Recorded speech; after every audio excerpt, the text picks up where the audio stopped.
Good afternoon. I am Jason Price. I am a partner at Zeifmans, and I'm here today to represent the Zeifmans family in these uncharted waters. The last 3 or 4 weeks, I think, have been very difficult for everybody, and I am speaking with most of my clients, colleagues, and friends over the last 3 or 4 weeks. It's become abundantly clear that the world is undergoing a paradigm shift all at the same time, but I don't think anybody knows where we're going. Normally, when you have a paradigm shift, you know where you are and you know where you're going, and the idea is develop a plan on how to get there. So I'd like to thank my colleagues, my clients, our friends, and my Zeifmans teammates for participating today. It gives me a great pleasure, and I guess I better do the housekeeping before. There will be a question and answer at the end. Please feel to ask questions throughout in the chat section located on the left side of the screen. When Peter is finished, I will read the questions, and Peter will attempt to answer those questions to the best of his ability. The webinar will be recorded, and you will receive a copy shortly after the presentation is complete. So without waiting any longer, it's a great privilege that I have the honor to introduce Dr. Peter Andersen. Peter is a friend, a colleague, a client, and a trusted advisor. He lives in Texas. He retired, semi-retired, and taught at the University of Texas, Austin.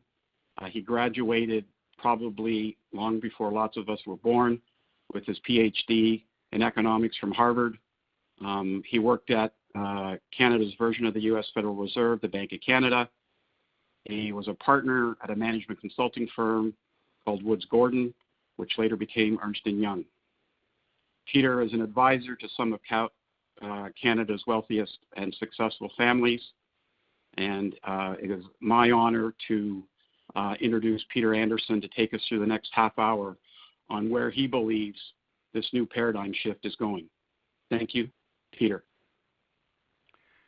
Jason, thank you very much. I am really honored to be part of your webinar today. And I have to confess there are many more questions than there are answers. I want to go through just what some of those questions might be.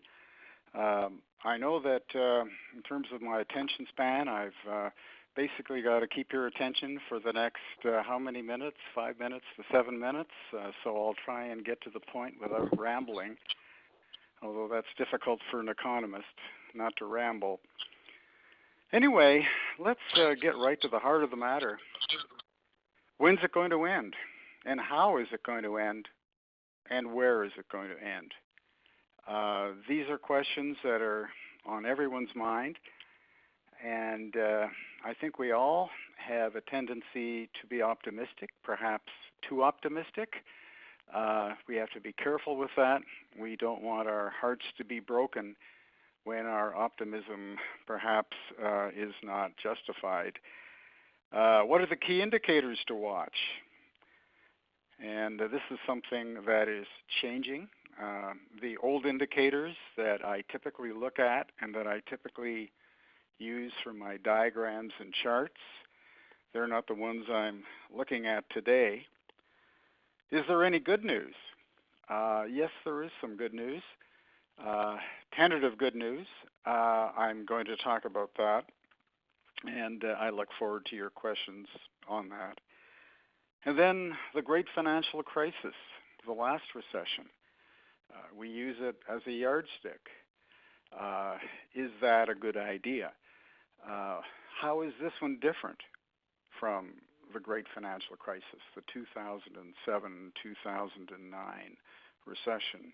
How are things different? And how are things similar? And then when we finally get there, what will normal be like?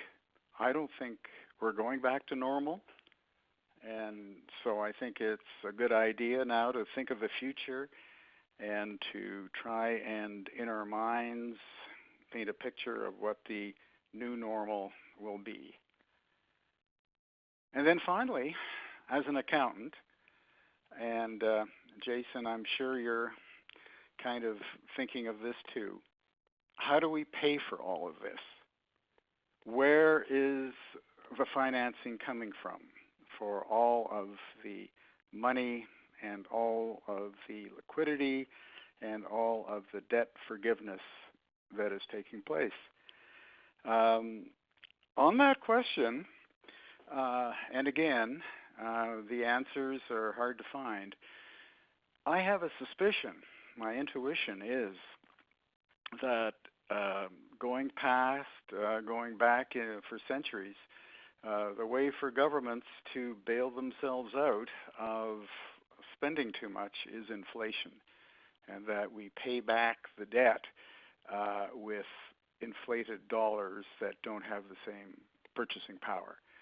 So that's one of my thoughts in terms of where we're headed. I think that we could be going into a decade where inflation is much different from the decade that we have just come from.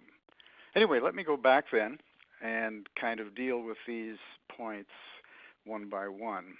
And I guess before I get started, I really want to remind you that the economic numbers, the data that we will see discussed in the media, in the headlines, and so on, they're guaranteed to be brutal. They're really as bad as they can get. But, what do you expect when you go from more or less normal economic conditions to basically a complete shutdown? I mean, percentage changes, they give a false impression of precision. So I just warn you that more terrifying headlines are coming. We hear that the unemployment rate could be 20% plus. We hear about a decline in the economy of 30% from peak to trough. So what I'm trying to do is I am at the present trying to think about the future rather than to focus on today's horrific numbers. So I think that's the challenge. The challenge is to look back, or to look past the virus shock of today to the end game. There is going to be an end game to this. It's not open-ended. In order to pass some time, I've been watching old James Bond movies. I watched Diamonds Are Forever the other night, and I keep telling myself that bad times are not forever, whatever that means. So I think there is an end game to this. It's not open-ended, and to some extent, it's going to be a temporary crisis in terms of the bottom, the trough, the intensity of the crisis. I think that this is going to be temporary, but then again, I always say, well, define your terms. What do you mean by temporary? So I'm saying that the journey is going to be complicated. I think it's going to take time, and I think we're going to have setbacks. We'll talk about that in a little bit more detail. So I'm saying that right now, in terms of the timing, I think it all depends on whether you think that mitigation, extreme mitigation, works. Does this kind of extreme shutdown, social distancing, the stay-at-home orders, will they really have an effect? And I think they will. I think they will cause fewer new virus cases. So this is one of the things that I'm focusing on now. I'm focusing on the daily reports of new virus infections. I'm looking at Italy and Spain because I think that they are ahead of us in this process. And so I was encouraged recently to see in Spain that the number of new cases were showing that bell shape until yesterday. And then the 15th of April, there was a big upward spike again in Spain. I think it might have had something to do with Easter. Don't know exactly why or how, but that's my suspicion. But anyway, I think that is the point. Extreme mitigation, I think it is going to work. And I think we are going to see a diminished number of new cases. There's more to come, though, and I wouldn't go so far as to go beyond this statement. It could be the end of the beginning in North America. We're not sure of that, but it could be the end of the beginning. Now, to hasten the process, I think that mass testing is going to be of crucial importance. And then other things like antibody tests and also other therapeutic treatments. I think they are going to add momentum to this process of a diminution of new infections. Now, maybe we shouldn't be looking at the new infections data either, and that's a point. Because remember, the more testing we do, the more new cases we'll find. So maybe we should be looking at things like hospital admissions and the number of people on ventilators and the number of new intubations, things like that. So there's a lot of data to focus on in terms of trying to figure out where we are in the curve. And I have to tell you that my intuition is that there could be an element of seasonality here. This is a hotly debated subject. I guess I'm thinking back to 2003 when I think the 26th of April in Toronto, there was still snow on the ground that year. I remember getting in the family car and heading south to Texas. And the further we got away from Toronto, the more leaves I saw on the trees, the warmer it got as we went through Ohio and got into Kentucky and then Tennessee and then Arkansas and finally into Texas. Well, I think there was a seasonal with SARS. Whether there'll be a seasonal with this one, hard to tell. There are some studies that suggest there could be, but let's hope that there is an element of that which will combine with the mitigation efforts and perhaps also with the advancement of mass testing and antibody tests and other therapeutic treatments. Let's hope that this can all combine to give us a sense that things are gradually improving as we get into warmer weather, as we get into the summer, and we will at that time, I think, begin to see some of the mandates beginning to be relaxed. Now, the New York governor today announced that the shutdown in New York is going to continue for another month until the 15th of May. In Texas, Governor Abbott has announced that emergency conditions are going to be in place again for another month.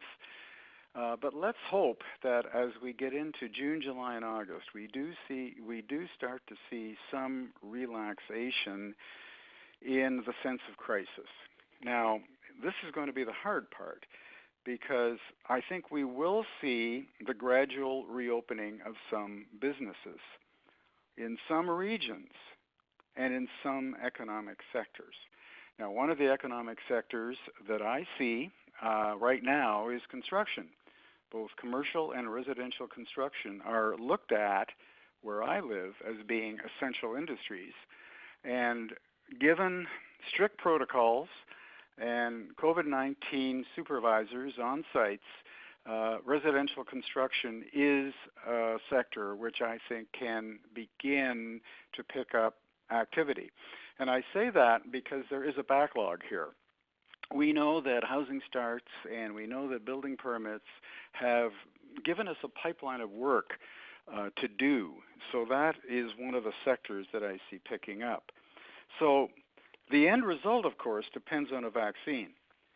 Now, one of the encouraging things is that we have a number of candidates for a vaccine that are in a hurry-up schedule and will be heading into clinical testing very soon.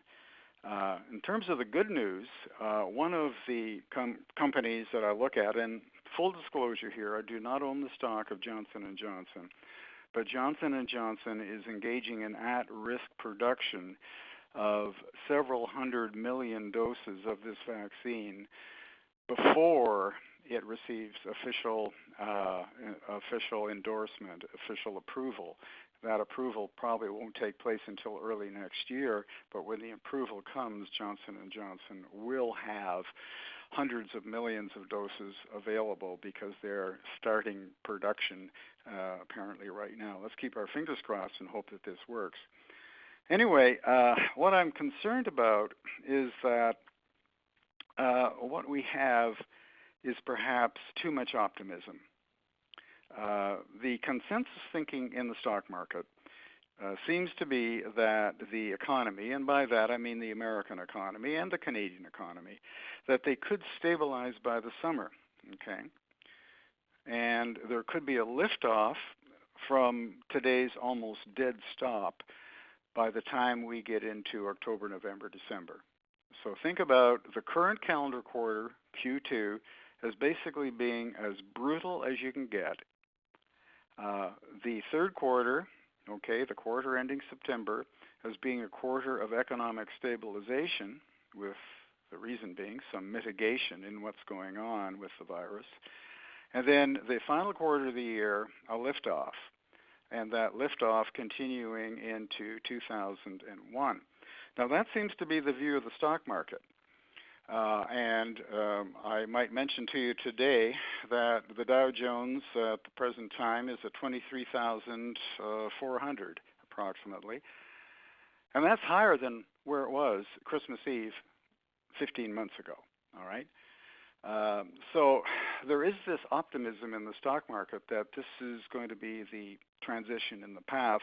I'm a bit worried about that because I think that we could be facing a second virus wave, because I think that the economy could start up in steps too quickly. And I'm concerned that we could see a second virus wave coming in the fall of this year. And it might not be as intense a virus wave, but nonetheless, it would be definitely a shakeup to confidence, both personal and business and financial. And so I am telling my investment clients that we still might retest the cyclical lows that we have seen in the stock market. Now, talking about the Dow, the lowest point we got to in the Dow in March was 18,200. 18,214 was the low point on the Dow. Right now, today, we're at 23,400, okay? So we're up by, 5,000 points from the low. We could see that low of 18,000 retested if we have a second wave of the virus coming in the fall. So I think that as far as business is concerned and investors, I think we all have to remain cautious until we have a vaccine. That is going to be the gold standard solution, a vaccine. Not just antibody tests, not just therapeutic treatments, but a gold standard vaccine.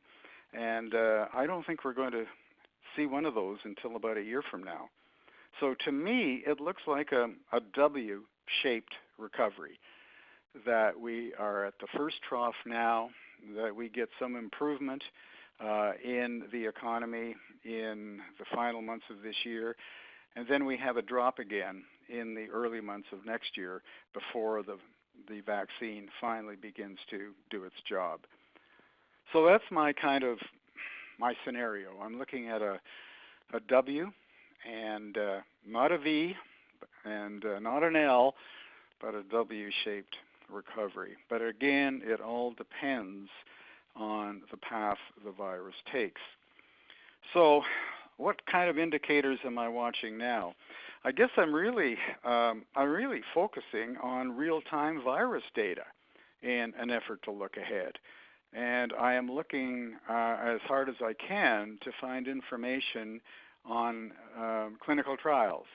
The clinical trials that are out there for therapeutic remedies, for antibodies, for drugs that are repurposed drugs. No, those are not the gold standard of a vaccine, but again, they're useful in treatment. So that's what I'm doing. I'm really focusing on the data for the virus.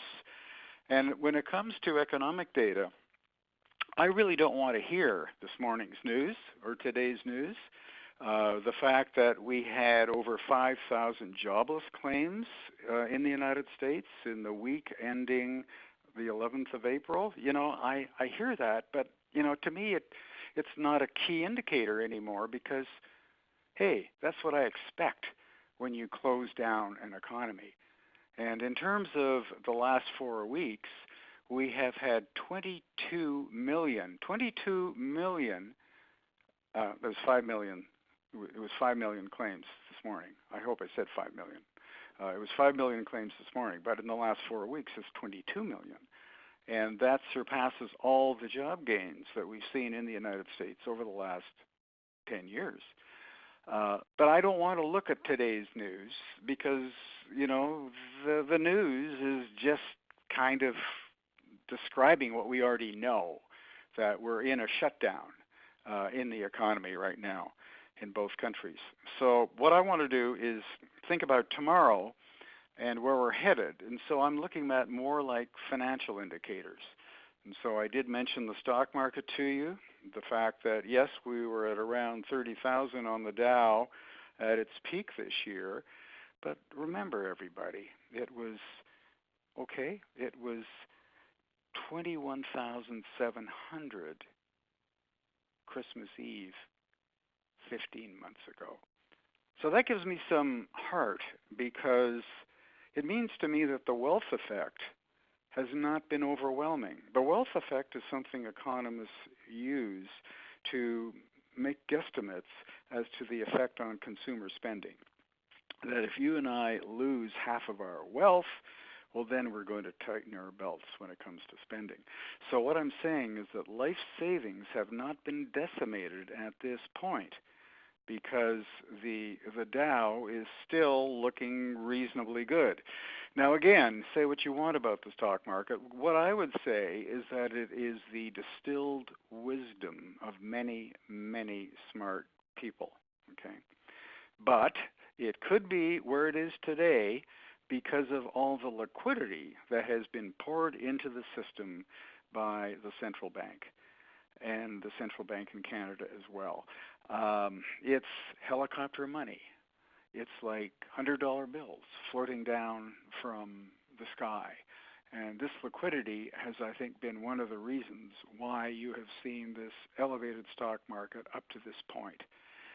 But again, I warn everybody, if you're thinking about jumping into the market right now because you see stocks that you've had your eye on and you think that they're at an attractive price, be careful, buyer beware, because it's still very possible that we could retest the lows in the market that we saw 5,000 points lower on the Dow back in March.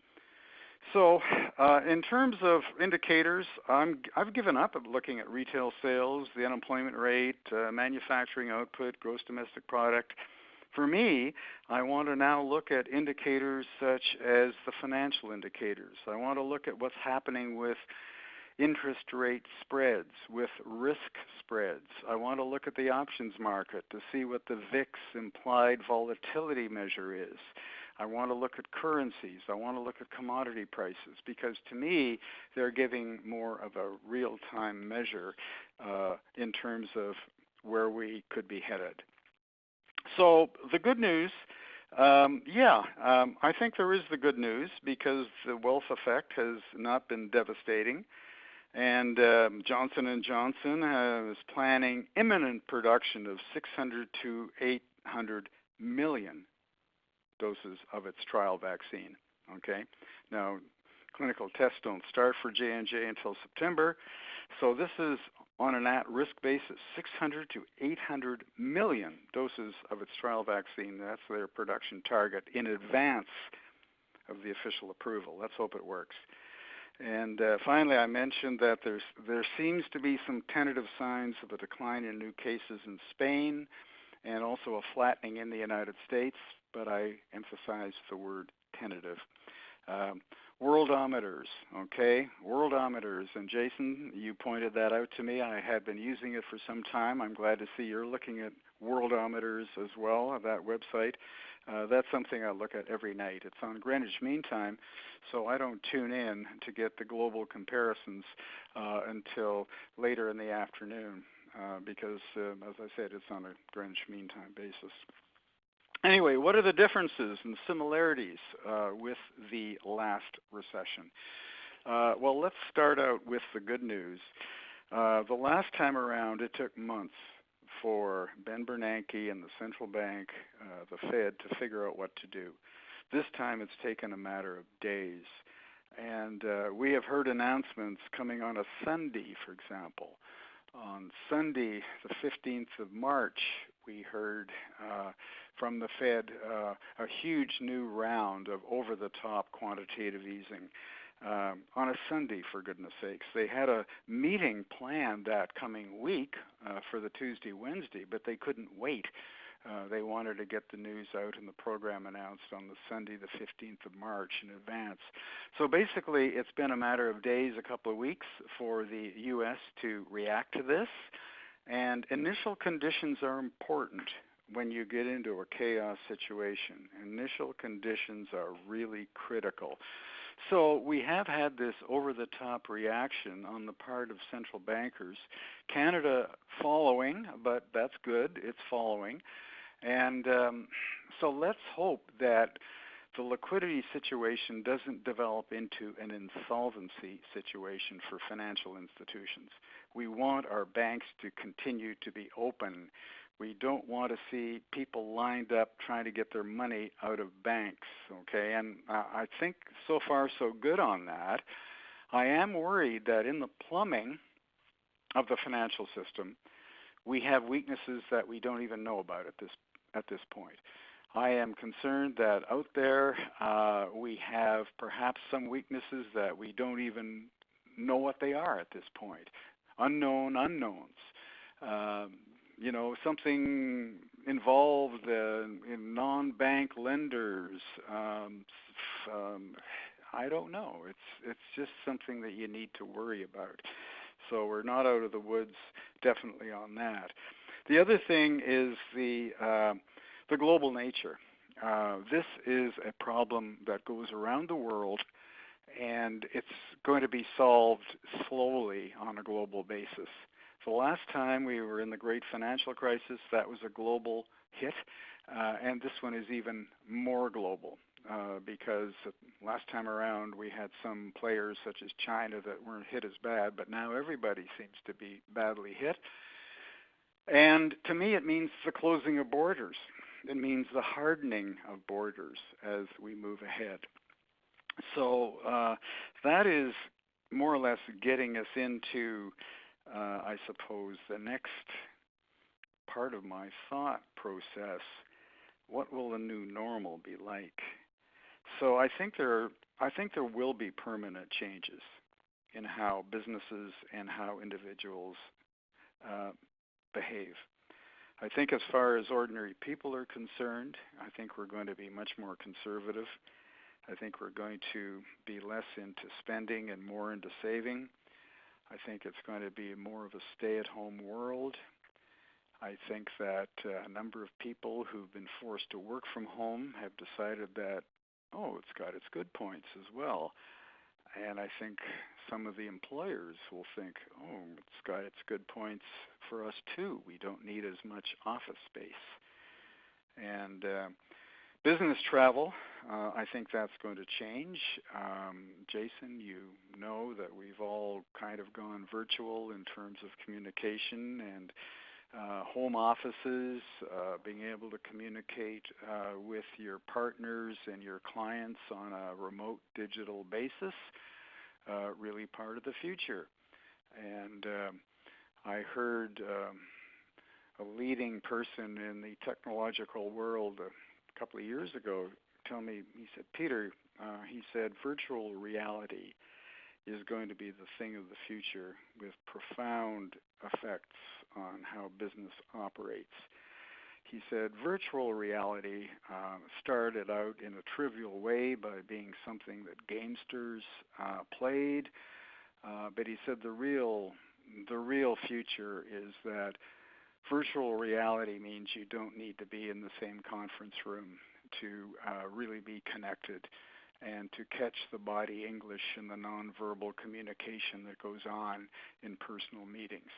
Virtual reality really means that downtown office space is not going to be needed to anywhere like the extent that it has been.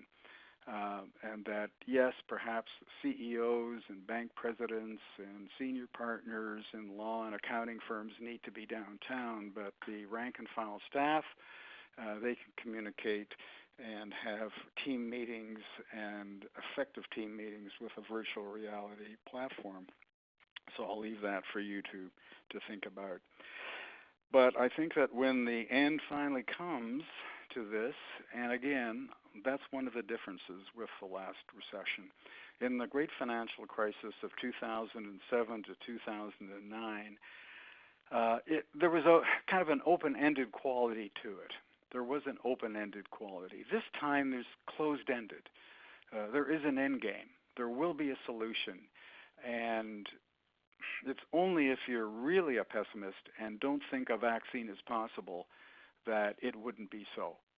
So I'm saying that a vaccine is the gold standard to end this, and a vaccine is coming.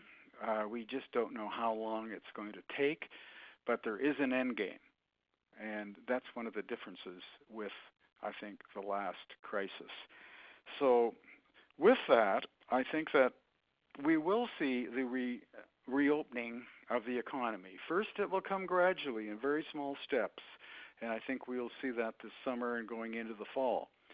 And as I said, things that are essential industries, and construction is one of them, residential and commercial, we will start to see that. But small businesses, I think many, many small businesses will not reopen. They will not reopen.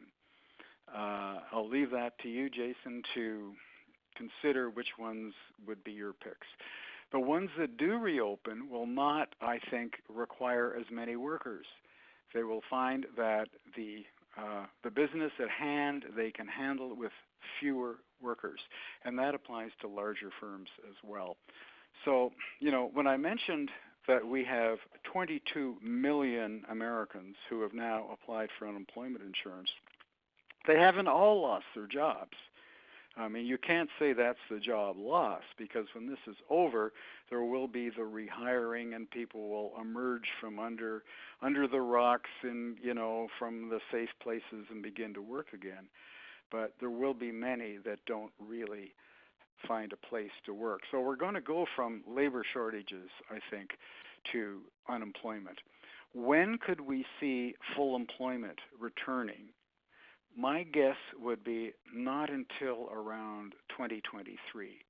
And by full employment, I mean an unemployment rate in Canada of around 5.8 to 6%, and an unemployment rate in the United States of around 4.5%. So I would say that, you're looking at something like a fully employed U.S. economy, 4.5% unemployment in 2023. Now again, the economic stimulus will help, because we have so much unprecedented economic stimulus that's in the system. And to a large extent, it's coming from the central banks, the Federal Reserve. One of the charts that I will be showing is money supply. The money supply chart is going to look like a rocket ship taking off. And you can use the phrase helicopter money. And the central banks, Canada and the United States, will keep their foot on the accelerator for a long time. There's not going to be any premature putting on the brakes or tapping on the brake pedal. We're going to see high stimulus coming from central banks, low interest rates, plenty of liquidity, lots of assistance with loans, and that's going to be there for several years. So yes, we do see percentage gains, but remember, the percentage gains are coming from a low base. And when we actually get the level of the economy, the absolute level, back to where it was late last year, probably that's not until 2023. Anyway, let me just finish by referring a little bit more to real estate, because I talked about the digital world and working at home and the demand for office space, well, one final thought. I've been ordering a lot to be delivered at the house. And so I think the retail Armageddon, that bricks and mortar retailing is a thing of the past, that process is really, really going to accelerate. So we really face empty shopping malls, empty bricks and mortar retail space, and a real issue when it comes to retail commercial real estate as we go through the next 5 years. Jason, I've probably talked too long. I'm going to hand it back to you, Jason, and you can take over. Okay, thanks, Peter. That was great, and I've got a couple questions here, and you sort of touched on retail, and I've been reading about Simon Brothers in the U.S. and they're sitting not looking at which stores they're going to reopen, but I think potentially which malls they're going to reopen. And I wonder, and I picked 3 industries. I picked retail, I picked the airlines, and I picked hospitality. And one of the things that you haven't talked about is, do you think that any of these industries and major players like Delta and United Airlines and Air Canada, that there will be any significant bankruptcies in the next 12 to 18 months? Well, great. Jason, you put me on the spot with that. And I think that you know the kind of person that I am. I'm likely to disregard all forms of political correctness. I would say buckle your seatbelts.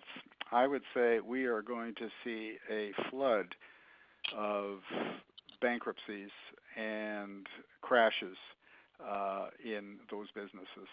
Things that you'd never thought of before could happen. I think you will. And I think it's in process right now. We saw that in the great financial crisis, and I think we'll see that again. Names that you would kind of jaw-dropping events that you'd say, really, that actually happened, did it? So, no, I think that you're going to see that. I think you're going to see so much of that more has to be done. More targeted assistance has to be done for these sectors for them to survive in anything like the form that we're used to. So yes, I would say we're going to see lots of upsets, lots of insolvencies. One of the things that you and I have talked about over the last 2 or 3 weeks is the differences between the Canadian and U.S. marketplaces and the ability and the speed to come out of the recession. One of the questions I have, which I think really impacts the Canadian economy, is how the Canadian government, on top of dealing with this virus stimulus package, is how they are ultimately going to deal with the problems and concerns and the issues that we have in Alberta. Thoughts on that? Well, I am holding my breath, Jason. I thought we were going to see some targeted news coming out of Ottawa for the oil and gas sector a week ago. And then I kind of explained to myself, well, Ottawa is basically waiting to see what's going to happen with OPEC Plus, whether they come to an agreement on cutting oil production. And that's come and gone, and I'm still waiting. I'm still waiting to hear what's going to happen to Alberta. Haven't heard it. Another one of the diagrams that I do look at is the price of Western Canadian Select, the benchmark price for Canadian heavy oil, and I can't believe it's gone down so far. You know, a barrel of Western Canadian WCS, it's priced at less than a bottle of beer. They can't close the plants down. They can't close the plants down. They've run out of storage. They can't close down a lot of the thermal plants, because if they they do that, it's going to do damage to the equipment, I understand, to the machinery, to the system. So I'm waiting to see what kind of a response. Now again, it has to be big. It has to be enormous. And I guess I really have to be more patient and understanding because it's such a complex, big issue that they're dealing with. But it has to come very, very soon. Do you believe that the bailout needs to be similar to the bailout that the governments made for GM and Ford, not necessarily Ford, but Chrysler and the insurance companies in 2008 and 2009? I do. I definitely do believe that. And you have to realize that the conventional oil and gas industry in Alberta was basically on the ropes, Jason, a year ago.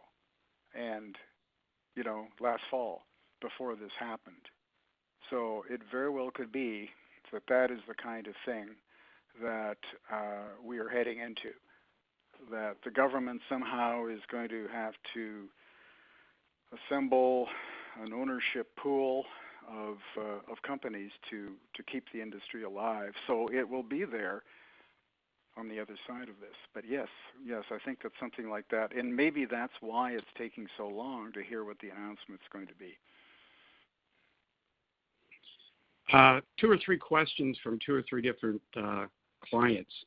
We have a significant number of real estate agents and mortgage brokers that are part of our family, and they've asked questions about where you see the housing market going in the next 12 to 18 months, who the buyers will be, and how you believe the Canadian banks are going to deal with the stress test and the much higher unemployment rates.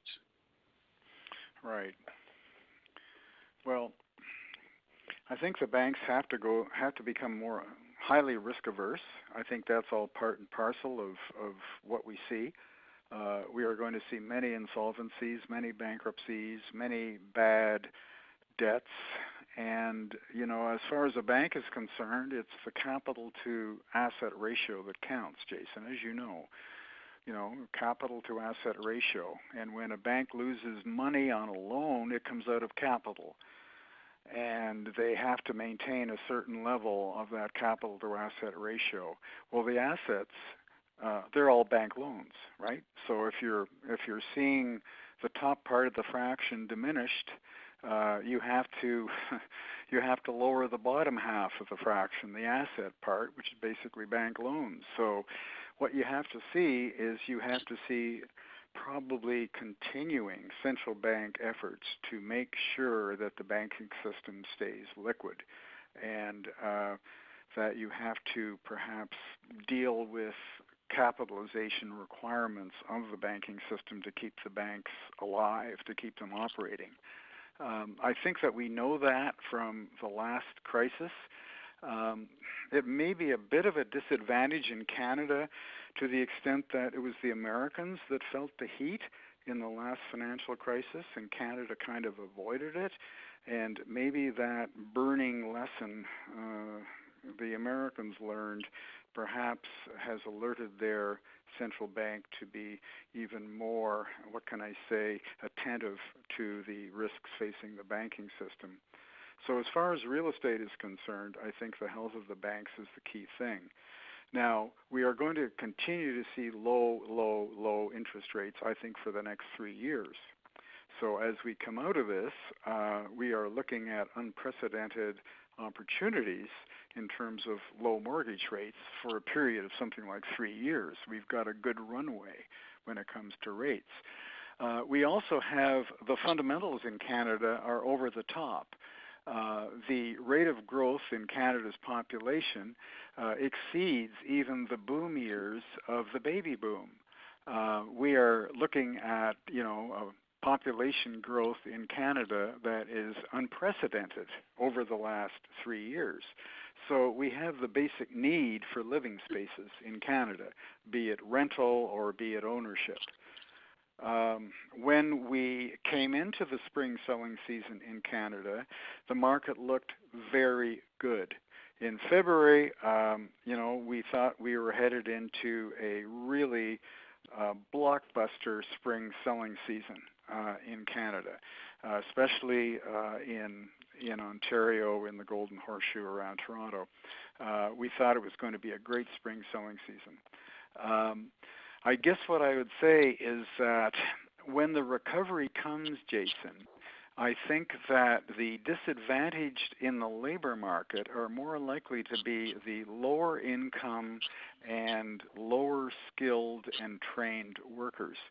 I think that it's true that many workers will not have jobs because of the closing of small businesses, and the businesses that survive won't need the workforces, and the same with bigger companies. But I think that when it comes to the profile of a home buyer, I think that we are going to be looking at a return of demand for home buying. And to me, it's part of a shift in behavior. Instead of going internationally on trips to Europe, on going on trips to Hong Kong, on taking cruises, on getting on airplanes, and all of this, I think there's going to be more of a stay-at-home culture that develops. That's all part, I think, of the hardening of borders. It's going to be a focus really on homes and staying home or close to home. So to me, I can see that we do have prospects. And I also feel that there's a lot in the pipeline for home builders in terms of sales that have not been seen, housing starts and permits that have not yet been started, and starts that have not yet been started, or sales that have not yet been started. We are looking at a very good pipeline of activity in terms of the short term on construction. Now again, it's all come to a dead standstill right now. So I don't pay really any attention to the fact that existing home sales have all but disappeared because, hey, when you're sheltering at home, you're not out looking at homes. But no, I'm reasonably confident for the outlook for residential construction, for real estate, residential real estate going ahead. A specific question that is, how do you see the Canadian dollar, and where will it be at with respect to the U.S. dollar over the next 6 months? Well, I am kind of impressed that the Canadian dollar has held above 70 cents. If I had known what I know today, Jason, a month ago or 2 months ago, I would have thought the Canadian dollar would be well below 70. And here it's, 71, thereabouts, 71, 72 some days. So I think it could go further down, because I do think that in global terms, this is a real crisis, and we are a commodity country. It's not just oil and gas, but it's all commodities. And a deep recession in the global economy, the deepest that we have seen in, our lifetimes, that has to mean weak commodity prices, and it has to mean a weak Canadian dollar. And that's a problem for some of my clients because they buy product in the United States, and their supply chain means that the price of U.S. products in Canada, Canadian terms, is higher. Other clients that I have one client that 80% of their business is in sales to the United States, and they're looking at $1 of sales giving something like $1.41 Canadian right now, $1.41, $1.42 Canadian. So they're enjoying that currency. So it cuts both ways. I would not think that the Canadian dollar should get back to its long-term normal of about 84 cents, really, for years. I think we're going to be down between 70 and, well, let's put it this way. I think we're going to be between 68 and 73 for quite a long time. A couple more questions, and then we'll let Peter go. he's got to get to the garden in the nice weather in Austin. So the next question is, given we're 6 months out from November and all of this chaos going on in the United States, and you wouldn't even know that there was an election going on most days, how do you think the election is going to play out? And not calling a winner, but with Trump and Biden and who his running mate is, and given all the uncertainty, what role will any of that play in opening the borders? And then with respect to that as well, you watch Chris Cuomo every night on CNN, or my family does, and Andrew Cuomo comes on and says, no, no, no, no. I was wondering if you agree that it will be no, no, no, no, or there may be a yes, yes, yes, yes. It's hard to say, Jason. I try not to get into politics because it's such a divisive subject. So I'm not smart enough to make political prognostications. However, occasionally I do watch the coronavirus task force conference calls, and there's going to be one at, what time is it today? 6 o'clock Eastern, I think. And to me, it's interesting because President Trump is not able to use his favored approach of having mass meetings, mass rallies, but what he's able to do is appear on this press conference every night, and so I don't know whether that's helping him or hurting him. And when it comes to getting the U.S. economy back to work, I would just make the point that Andrew Cuomo today said that New York would not get back until at least the 15th of May. And so it's not Donald Trump that's going to be recklessly opening up the economy on his own volition, without advice from scientists and so on. It's the state governors that really have the final call, I think, in terms of when the economy opens up.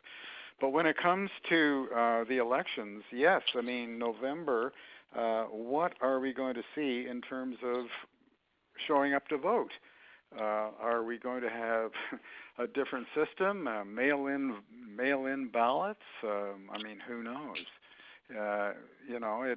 If one of the things I've learned about this virus, Jason, is it's so unpredictably strong.